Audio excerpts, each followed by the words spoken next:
ছদ্মবেশে মসজিদে কেউ ঘোরাফেরা করে, সুযোগ পাইলে মুসল্লিদের জুতা চুরি করে। আছে, আরে রাখতে হবে এদের তরে, ভাইরে রাখতে হবে এদের তরে, সবখানে নজর কড়া, ভেজাল কোনটাতে আছি যাই না সহজে ধরা। লাল নীল সাদা বেগুনি রং বেরঙের সিলমারা, ভেজাল কোনটাতে আছি যাই না সহজে ধরা। আছে না, হাইড্রোস মিশায় আখের গুড়ে, মাছে ফরমালিন মিশায়, মিশায় আখের গুড়ে হাইড্রোস মিশায় দেয়, মাছে ফরমালিন লাগায়। দেখেন সমুদ্র থেকে আরো 6 মাস আগে ধরছে এমন মাছ, ফরমালিন দিয়ে বাজারে এনে আপনার সামনে উঠাবে, আপনি দেখবেন টাটকা আছে কিনা। হাইড্রোস মিশায় আখের গুড়ে, মাছে ফরমালিন, রং বেরঙের শরবতে দেয় শুধু সেকারিন। আছে না, রমজান আসতেছে, রুহ আফজা খাবেন, এরপরে ট্যাঙ্ক খাবেন, যেগুলি খাবেন রং না দিলে, সেকারিন না দিলে এগুলো রং হয়। হাইড্রোস মিশায় আখের গুড়ে, মাছে ফরমালিন, রং বেরঙের শরবতে দেয় শুধু সেকারিন। খাটি গাওয়ার নামে কত ঘি আছে দোকানে, ডালডা দিয়ে ঘি বানায় যে কথা কি জানে। আছে না, বিভিন্ন সময় বলে যে আমরা আসছি বগুড়া থেকে, বলে না বগুড়ার দই, বাজারে যাবেন বলে বগুড়ার দই, বাজারে যাবেন বলবে বগুড়ার ঘি। হাজী সাহেব গেছে বাজারে, গিয়ে দেখতেছে মাশাআল্লাহ ঘি তো 1200 টাকার নিচে বিক্রি হয় না, 300 টাকায় ঘি। বিষয় কি, এই ঘি তো কিনতে হবে। হ্যাঁ, তো হাজী সাহেব ঘি কিনে নিয়ে বাড়িতে চলে আসে। এসে হাজী সাহেব স্ত্রীকে বলে, আলু যখন ভর্তা করতেছো তো ওর মধ্যে একটু ঘি দাও। ঘি দিয়ে দিছে, ঘি দিয়ে আলু ভর্তা করছে। এখন হাজী সাহেব আলু ভর্তা দিয়ে ভাত খেয়ে বদনার রাখতে পারে না। আছে না, খাটি গাওয়ার নামে কত ঘি আছে দোকানে, ডালটা দিয়ে ঘি বানায় যে সে কথা কি জানে। ইউরিয়া সারে মুড়ি ভাজে, ভাইরে ইউরিয়া সারে মুড়ি ভাজে, সয়াবিনে পাম অয়েল ভরা, ভেজাল কোনটাতে আছে যাই না সহজে ধরা। লাল নীল সাদা বেগুনি, খারাপ লাগতেছে আপনাদের? তাহলে যাদের ভালো লাগতেছে তারা আমার সঙ্গে একটু বলবেন, পারা যাবে না ইনশাআল্লাহ। লাল নীল সাদা বেগুনি রং বেরঙের সিলমারা, ভেজাল কোনটাতে আছে যায় না সহজে ধরা। বর্তমানে আমাদের যুবকেরা তারা কি করে, তারা অন্যায় অশ্লীলতার মধ্যে লিপ্ত। কি করে, রাস্তায় যে কলেজের সামনে যে দাঁড়ায় থাকে, বলবেন বাজান তুমি পড়ো কিসে, বলে নাই নে। তো তুমি এখানে আসছো কেন, বলে কি সেকেন্ড ইয়ারের একটা মেয়েকে খুব ভালো লাগে। আছে না, আছে না, আছে। এরা আবার মাসলা খাটায়, যুক্তি দেয়। কি যুক্তি দেয়, রাসূলুল্লাহ তো আম্মা জানকে 40 বছর বয়সে বিয়ে করছিলেন, তো আমার সে 3 ক্লাস উপরে পড়লে সমস্যা কোথায়? আরে মশলা, তো রাসূলুল্লাহ তো নামাজ পড়ছিলেন, তুমি পড়লে সমস্যা কোথায়? ঠিক না বলেন? এই রাসূলুল্লাহ তো কি করছে, রাসূলুল্লাহ তো কোনোদিন বিড়ি খান নাই, তোমার ছাড়লে সমস্যা কোথায়? রাসূলুল্লাহ তো দাড়ি রাখছেন, তোমার রাখতে সমস্যা কোথায়? রাসূলুল্লাহ তো মোবাইল চালান নাই, অন্যায় করেন নাই, তোমার ছাড়তে সমস্যা কোথায়? আহা, এই সুন্নাত মানবে না, শুধু মিষ্টি খাওয়া রাসূলের সুন্নাত, এটা খাইতে হবে। এই জন্য শুক্রবারের দিন যে ঠেলা ঠেলি করে জুতো হারায় যায়, যাক আগে জিলেপি নিতে হবে। ঠিক কিনা? আধুনিকা মেয়েরা সব চুলগুলোকে কেটে, আপনি ছেলের জন্য মেয়ে দেখবেন ভালো লাগবে না। হ্যাঁ, আপনি দেখবেন বলবে আমার আব্বা আছে ব্যাক ডেটেড, সে মহিলা মেয়েকে দেখে সে ঘুমটা উঠাতে চায় না। আর আমি রাস্তা দিয়ে এমন মেয়েকে দেখি সে ঘাড়ের মধ্যে ব্যাগ লাগায়, উড়নাই লাগে না, উড়না ছাড়া চলে। কত আধুনিক, এমন আধুনিক। এরকম আধুনিক মেয়ে বিয়ে ছেলেকে দেবেন, শ্বশুরও লাথি খাবে, স্বামীও লাথি খাবে, শাশুড়িকে জবাই করবে। হয় না, হয় না? টিভিতে দেখবেন, আপনারা খবরে দেখবেন। আধুনিকা মেয়েরা সব চুলগুলোকে কেটে রাস্তাঘাটে চলে রে ভাই পুরুষের মতো হেঁটে। আছে, ওরে আল্লাহ, এক সময় শুনছি আমাদের এই মুরব্বীরা বলতে পারবে, আমার এই মুরব্বী বলতে পারবে, এক সময় নাকি এমন ছিল যে তারা যখন রাস্তা দিয়ে চলতেন তো গ্রামের মা বোনেরা পুরুষদেরকে দেখে দূরে চলে যাইত। দেখছেন না, মুরব্বী যারা আছেন দেখছেন না, তারা ঘুমটা দিয়ে আর একদিক চলে যাইতো। আর এখন এমন একটা অবস্থা, মহিলারা যখন রাস্তা দিয়ে যায়, হুজুর তাড়াতাড়ি সাইডে যাও, কেমন যেন কি গাড়ি আসছে, হানিফ পরিবহন আসছে, হুজুর আছে ভ্যান, হুজুর আছে রিক্সা, মুরব্বী আছে সাইকেল, মুরব্বী তাড়াতাড়ি ড্রেনের ভিতরে যাও, আমরা যাবো। ঠিক কিনা?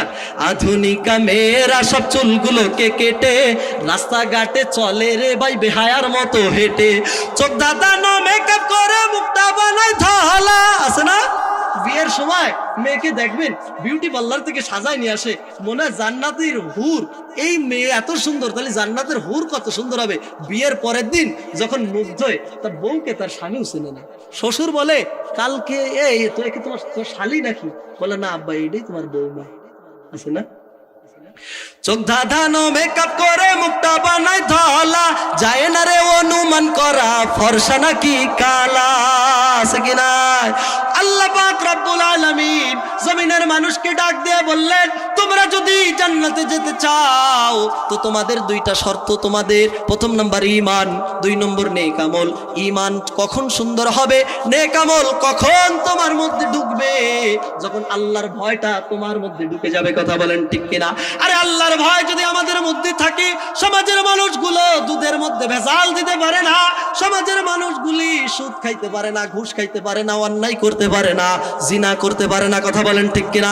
আজকে সমাজের মধ্যে সাহাবাদেরকে নিয়ে কটূক্তি করা হয়, মিয়ারে হক সাহাবাদেরকে সত্যের মাপকাঠি মানতে অনেকের সমস্যা হয়, ঠিক কিনা বলেন? আপনারা ইদানিং যারা ইউটিউব দেখেন, সোশ্যাল মিডিয়া দেখেন, সমাজের মধ্যে এক শ্রেণীর আলেমরা সাহাবাদেরকে সত্যের মাপকাঠি মানতে রাজি না। দেখছেন আপনারা দুই চারজন? সাহাবারা সত্যের মাপকাঠি। রাসূলুল্লাহ বলেন, আর সাহাবিকান নুজুম, সাহাবারা হচ্ছে তারকার মতো। কিসের মতো? তারকার মতো। রাদিয়াল্লাহু আনহুম ওয়া রাদুআন, আল্লাহ তাদের উপরে সন্তুষ্ট, তারাও আল্লাহর উপরে সন্তুষ্ট। আরে সাহাবা কারা? দেখেন বর্তমান সমাজে কিছু মানুষ আছে, তারা সাহাবাদের ভুল ধরা নিয়ে ব্যস্ত। আচ্ছা বলেন তো, কি এখন যে অবস্থা, মানুষগুলি কোরআনের মজলিসে আসে না, মানুষগুলি নামাজ পড়ে না, রোজা রাখে না, তাদের মধ্যে এখন যদি আমরা আলেমরা মতভেদ সৃষ্টি করে দেই, 5 কলি টুপি ছাড়া নামাজ হবে না, আর একজন যদি বলে গোল টুপি ছাড়া নামাজ হবে না, আর একজন যদি বলে রফে আদায় না করলে নামাজ হবে না, আর একজন যদি বলে নাভির নিচে না বাঁধলে হবে না, আর একজন যদি বলে বুকে না বাঁধলে হবে না, তাহলে সাধারণ মানুষ বলবে এতদিন নামাজ পড়িনি, হুজুর গেছে ঠেলা ঠেলি নামাজ মোটেও পড়া যাবে না। ঠিক কিনা বলেন? আছে না?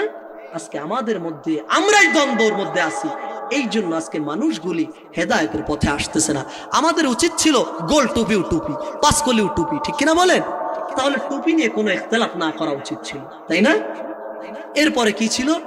আমাদের নামাজ, রোজা, হজ, যাকাত নিয়ে কোনো ইখতিলাফ না করা উচিত ছিল। আজকে আমাদের সমাজের মধ্যে রাসূলুল্লাহ কি নূরের তৈরি নাকি মাটির তৈরি, এই একটা সমস্যা মানুষের মধ্যে ঢুকাই দিছে ফিতনা। আরে রাসূল যদি নূরের তৈরি হয় তো তবুও তিনি রসুল, রসুল যদি মাটির তৈরি হয় তবুও তিনি রসুল। এইগুলি নিয়ে ঠেলা ঠেলি করে কি লাভ আছে ভাই? সাধারণ মানুষদেরকে একটা ধোকার মধ্যে ফেলা ছাড়া আর কিছু না, ঠিক কিনা? হ্যাঁ, তারাবি 8 রাকাত নাকি 12 রাকাত, এত ঠেলা ঠেলির দরকার কি রে ভাই? রাসূলুল্লাহ রমাদানুল মুবারকের বাহিরে সারা বছর 8 রাকাত নামাজ রাতের বেলায় আদায় করতেন। এটাকে কিয়ামুল লাইল বলা হয়। কি বলা হয়? কিয়ামুল লাইল, রাতের নামাজ। সেই নামাজটাকে রমাদানুল মুবারকে 8 রাকাত বানানো হয়েছে। তারা খুব একটা ঝামেলা। তো যারা 20 রাকাত পড়তেছে তারা কি গুনাহ করতেছে? নামাজ পড়া কি গুনার কাজ? তাহলে এত ঠেলা ঠেলি করে লাভ কি? যে 8 রাকাত পড়েন, 20 রাকাত পড়ার দরকার নাই। আল্লাহু আকবার। এই জন্য রাসূলুল্লাহ বলেন, কিয়ামতের ময়দানে সে আলেমদের কাতার আগে জাহান্নামে যাবে, বলছে না? আরে সাহাবা কারা আগে চিন্তা হবে, সাহাবা কারা চিন্তা হবে। সাহাবাদের ভুল ধরার চেষ্টা করা যাবে না। রাসূলুল্লাহ সাল্লাল্লাহু আলাইহি ওয়াসাল্লাম সাহাবাদেরকে কলিজা দিয়ে ভালোবাসতেন। সাহাবারা রাসূলকে কলিজা দিয়ে ভালোবাসতেন নাকি বাসতেন না? আল্লাহ রসুল সাল্লাল্লাহু আলাইহি ওয়াসাল্লামের উপরে যখন আল্লাহ কোরআন নাজিল করলেন, তো রসুল যখন দাওয়াত দিয়েছেন, রসুলের হাতে হাত দিয়ে বায়াত গ্রহণ করেছেন, তারা ছিলেন সাহাবা। রসুলুল্লাহ যখন তাদেরকে নামাজের কথা বললেন, তখন ছিলেন সাহাবা। রসুলুল্লাহ ইমামতি করতেন, পিছনে নামাজ আদায় করতেন সাহাবা। রসুলুল্লাহ রুকুতে যাইতেন, পিছনে মুক্তাদি থাকতেন সাহাবা। রসুলুল্লাহ সিজদায় যাইতেন, পিছনে মুক্তাদি থাকতেন সাহাবা। কথা বলেন ঠিক কিনা? রসুলুল্লাহ সাল্লাল্লাহু আলাইহি ওয়াসাল্লাম যখন যুদ্ধের জন্য ডাকতেন, ছুটে আসতেন সাহাবা। রসুলুল্লাহ ডাক দিতেন, লাব্বাইক বলে ডাকে সাড়া দিতেন সাহাবা। রসুলুল্লাহ বদরে, সাহাবারা বদরে। রসুলুল্লাহ খন্দকে, সাহাবারা খন্দকে। রসুলুল্লাহ হুনায়নে, সাহাবারা হুনায়নে। রসুলুল্লাহ যে যুদ্ধে গিয়েছেন সাথে সাহাবা। রসুলুল্লাহ সাল্লাল্লাহু আলাইহি ওয়াসাল্লামের সাহাবী ইন্তেকাল করছে, আল্লাহ আসমান থেকে ফেরেশতা পাঠিয়ে গোসলের ব্যবস্থা করছে। রসুলের সাহাবী ইন্তেকাল করছে, আল্লাহ পাক রব্বুল আলামিন তার জন্য আসমান থেকে হাজার হাজার ফেরেশতা জানাজার জন্য পাঠিয়ে দিয়েছেন। রসুলের সাহাবী ইন্তেকাল করছে, শরীর থেকে মেশক আম্বারের ঘ্রাণ বের হওয়া শুরু হয়েছে। রসুলের সাহাবী ইন্তেকাল করছেন, তো তার জানাজার জন্য, তাকে নেওয়ার জন্য জান্নাতি হুররা তাকে রিসিভ করার জন্য চলে আসছেন। রাসূলুল্লাহ সাল্লাল্লাহু আলাইহি ওয়াসাল্লাম যখন যা বলতেন সাহাবারা মানতেন। আজকে সেই সাহাবাদেরকে নিয়ে প্রশ্নবিদ্ধ করা হয়। আমার কথা হচ্ছে, সাহাবারা সত্যের মাপকাঠি হোক অথবা না হোক। আমি বলছি সাহাবারা সত্যের মাপকাঠি, কথা আগে বুঝবেন। সাহাবারা সত্যের মাপকাঠি নাকি মাপকাঠি না, এটা নিয়ে মানুষের মধ্যে বিভ্রান্তি ঢুকানোর দরকারটা কোথায়? কোনো দরকার আছে? কোনো দরকার আছে? নামাজ পড়তে হবে শেষ, রোজা রাখতে হবে শেষ, হজ করতে হবে, যাকাত দিতে হবে। আল্লাহ বলেন কিতাব আল্লাহ ওয়া সুন্নাত রাসূলি, কিতাব পড়ো, রাসূলের সুন্নাত মানো, জীবনটা পরিচালনা করো।